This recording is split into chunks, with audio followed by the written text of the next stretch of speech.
Suddenly you're not allowed to spend time with a human being that you helped create. Based on what? Well, you're dangerous. Based on what? Well, they said this.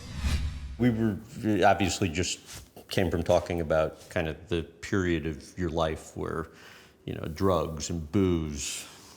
Sure. Just, sobriety was not a thing then. There were, well-documented stories that you weren't always as nice to exes during this period. Sure. When you reflect back on that now, what do you think about? I just think, a lot of it just could have been handled just a lot more peacefully, just a lot more civilly, or with more civility. It's difficult in those situations because, as parents, you become a protector, and then when there's a threat that something is between you and your children, that raises the stakes to places and with feelings that you've never experienced, or I'd never experienced. And so it kind of turns into like this stand you're going to take for your children, Sometimes a lot of that rage can be, I see it as passion. I think passion sometimes is confused for rage.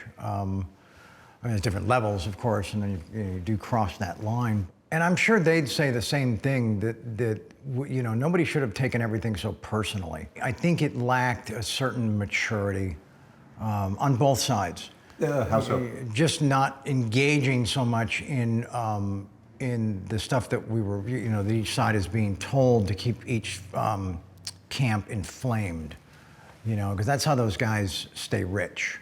What would get you worked up the most? The kid stuff. Okay. Just here's the thing, and suddenly you're not allowed to spend time with a human being that you helped create. Based on what? Well, you're dangerous. Based on what? Well, they said this. Okay. And they're like, what? They're like, he threatened just my whatever, life, whatever it or is, yeah. whatever the it is, and it's just like, okay, was it recorded? Is it on video? Was it a thing? Was there a witness? No. Okay, so again, based on what? Well, in the negative headlines you'll read about that I was alluding to, do you think it was more the lawyers that were leading you to get to that place, or just the lack of sobriety? It was a combination, sure. Okay. Yeah, it was just, you get frustrated, you get just run out of patience for certain things. There's only so much, like the level of tolerance for unresolved conflict,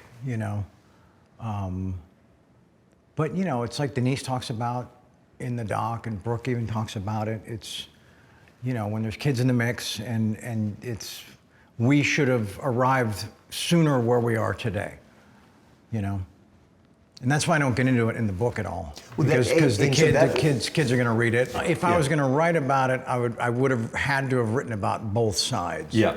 And nobody wants that. What do you think you learned from going through all of that?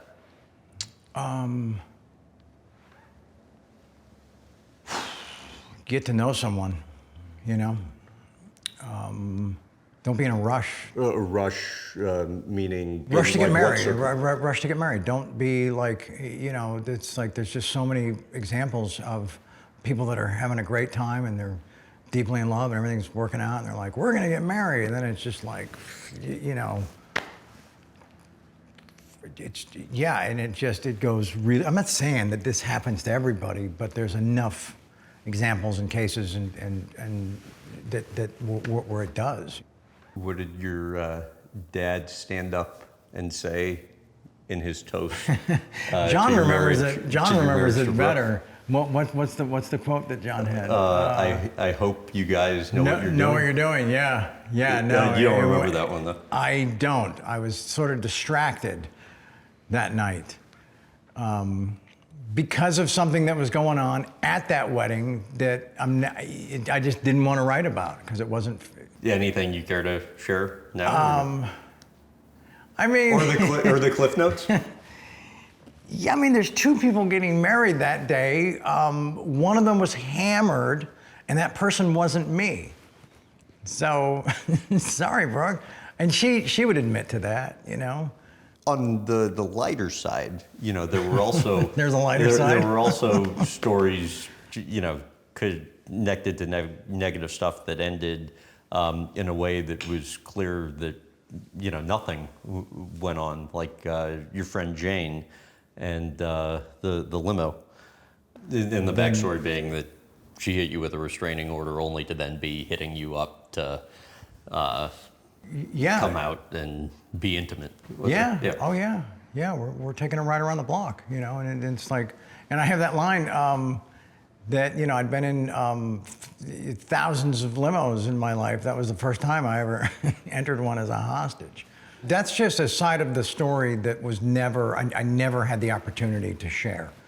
And I always felt like that was kind of one that was an open circle that needed closing. And the reason it's not in the doc is because I said that I think it's a better story if we can include her.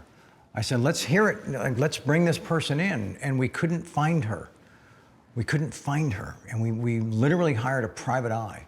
And she vanished from planet Earth, either by choice or by accident, or who knows. And so we made the decision that